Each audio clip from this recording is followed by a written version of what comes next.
मैं दीपिका ठाकुर चंबा हलचल में आपका स्वागत करती हूँ। भारतवर्ष में कई धर्मों के लोग रहते हैं और यहाँ वर्ष में हर माह में किसी न किसी धर्म से जुड़े त्यौहार मनाए जाते हैं, लेकिन इन सब त्योहारों में एक अनूठा त्यौहार मनाया जाता है जो पत्नी के पति के प्रति प्यार से जुड़ा हुआ है, जिसे हम सब करवा चौथ के नाम से जानते हैं। इस साल ये त्यौहार 4 नवंबर को आ रहा है। आइए जानते हैं इस त्यौहार के बारे में। करवा चौथ की कहानी पत्नी के प्यार और विश्वास की कहानी है। करवा चौथ हिंदू पंचांग के अनुसार कार्तिक माह के चौथे दिन होता है। परंपराओं के अनुसार इस दिन शादीशुदा महिलाएं या जिनकी शादी होने वाली है वो अपने पति की लंबी आयु के लिए व्रत करती हैं। ये व्रत सुबह सूरज उगने से पहले से लेकर और रात्रि में चंद्रमा निकलने तक रहता है। ये एक दिवसीय त्यौहार अधिकतर उत्तरी भारत के राज्यों में मनाया जाता है। इस दिन महिलाएं सिर्फ पति की लंबी आयु की ही नहीं, उसके काम धंधे, धन आदि इच्छाओं की पूर्ति की प्रार्थना करती हैं। हालांकि उत्तर भारत, खासकर पंजाब, हरियाणा, राजस्थान, उत्तर प्रदेश, मध्य प्रदेश आदि में इस रात की रौनक अलग ही होती है।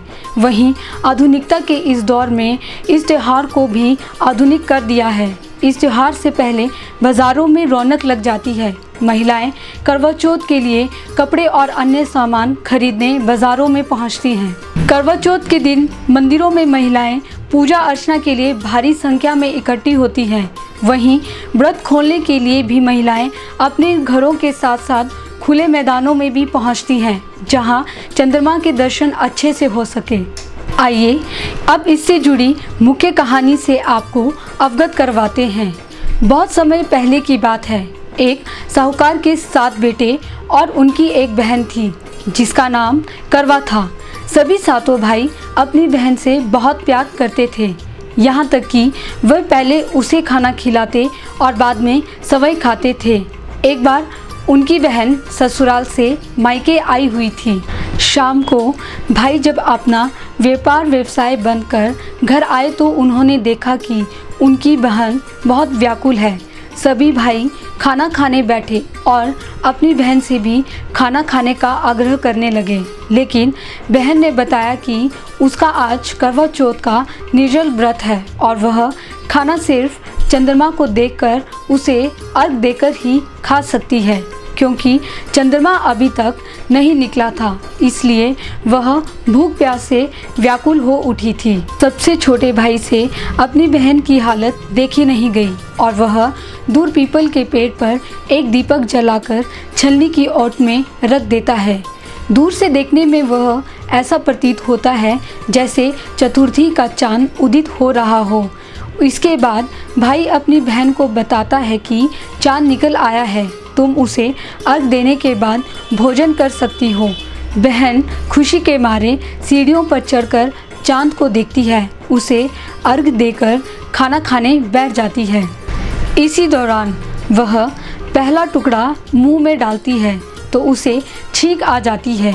दूसरा टुकड़ा डालती है तो उसमें बाल निकल आता है और जैसे ही तीसरा टुकड़ा मुंह में डालने की कोशिश करती है तो उसके पति की मृत्यु का समाचार उसे मिलता है।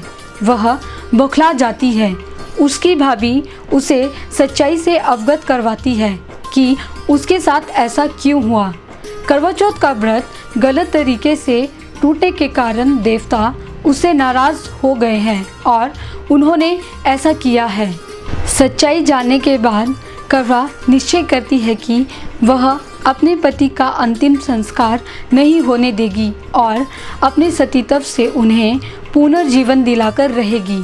वह पूरे 1 साल तक अपने पति के शव के पास बैठी रहती है, उसकी देखभाल करती है।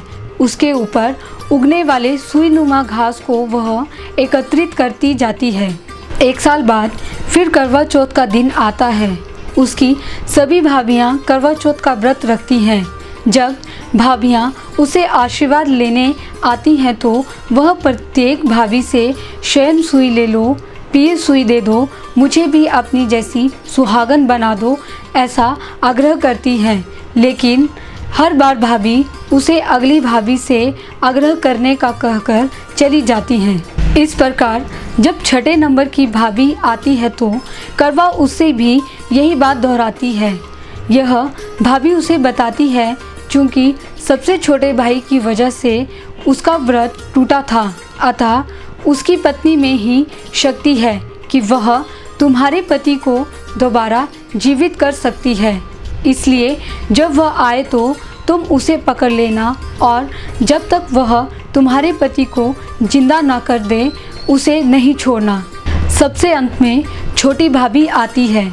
करवा उनसे भी सुहागिन बनाने का आग्रह करती है, लेकिन वह टाल मटोली करने लगती है। इसे देख करवा उन्हें जोर से पकड़ लेती है और अपने सुहाग को जिंदा करने के लिए कहती है। अंत में उसकी तपस्या को देख भाभी पसीज जाती है और अपनी छोटी उंगली को चीर उसमें से अमृत उसके पति के मुंह में डाल देती है। करवा का पति तुरंत श्री गणेश कहता हुआ उठ बैठता है। इस प्रकार प्रभु कृपा से उसकी छोटी भाभी के माध्यम से करवा को अपना सुहाग वापस मिल जाता है। हे श्री गणेश, माँ गौरी, जिस प्रकार करवा को चीर सुहागन का वरदान आपसे मिला है वैसा ही सब सुहागिनों को मिले। आइए अब इसके बाद करवा चौथ के दिन सुहागनों द्वारा की जाने वाली विधि के बारे में आपको बताते हैं। इस दिन सुहागिन सूर्य उदय से पहले स्नान करें और व्रत का संकल्प लें। व्रत के दिन निर्जला रहे यानी जलपान न करें। प्रातः पूजा के समय इस मंत्र के जप से व्रत शुरू करें। मम सुख सौभाग्य पुत्र पौत्रादि सुस्थिर श्री प्राप्तये करक चतुर्थीज व्रत महा करिष्ये। अब जिस स्थान पर आप पूजा करने वाले हैं उस दीवार पर गेरू से फलक बनाकर चावल को पीसे इस घोल से करवा चित्रित करें। इस विधि को करवा धरना कहा जाता है। अब 8 पूरियों की अठावरी बनाकर उसके साथ हलवा बनाएं और पक्के पकवान भी बनाएं। करवा चौथ की थाली में पीली मिट्टी से माँ गौरी की मूर्ति बनाएं और उनकी गोद में गणेश जी को विराजमान करें।